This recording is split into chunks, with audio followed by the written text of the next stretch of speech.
Sanibonani bogogo.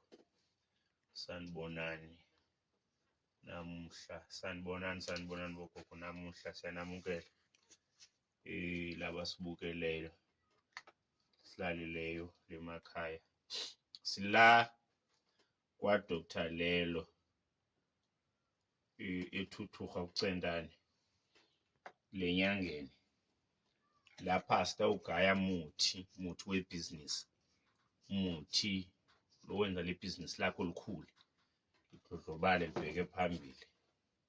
Lana nje sihlanganisa muthi ke lokuletha imali, uhlanga lemali, uhlala unemali. Le mali yakho manje sitawufaka le mali khona lekhathi. Le mali siyifaka lekhathi uthi le mali yakho ihlale. Lapha akukhuna umuntu lokhokhile ngempela. Umuntu lokhokhile ngempela athole lo mcebo longasabuya emuva lobheka phambili.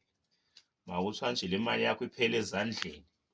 Le mali yakho sitayibamba lapha ifika ihlale kuwe yakheleke lemzimbeni. Yana ile igubhu lesitawuzakha lezibili siduna nasithokazi. Isiduna nasithokazi lesifika sibethele sihlale ekhaya.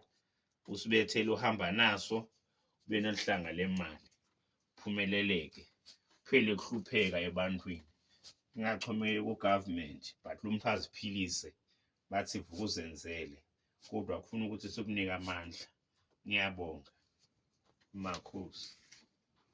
Manje dokotela besifuna ukuzwa ukuthi uma umuntu esithi une stand la edrobheni udayisa noma ama-apula noma okuthize angakhona ukusizakala lana kule nduku oyiphethe. Lo mthi nje vele ke ukhona uhamba kulayini wakhona ke lona.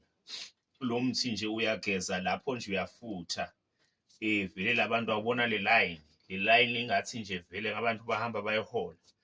Itawuhamba ikhuphuka kakhulu ibhizinisi yakho mawungumuntu obhizinisisayo.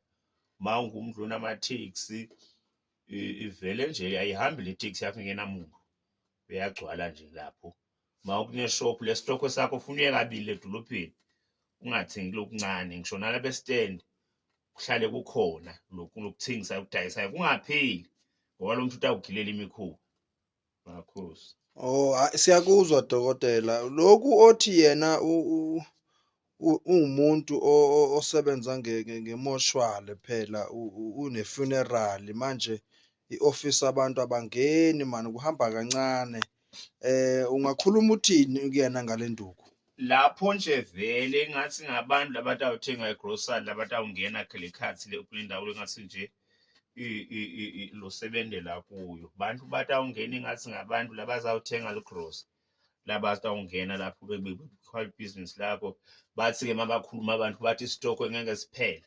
Akufunala ukuthi uphelelwe ngestock mawumuntu obhizinisa ngalo hlobo. Ukuthi labantu labashonile bathi wena nguwe lo basizayo. Makhosi. Siyabonga dokotela kube kuhle. Makhosi.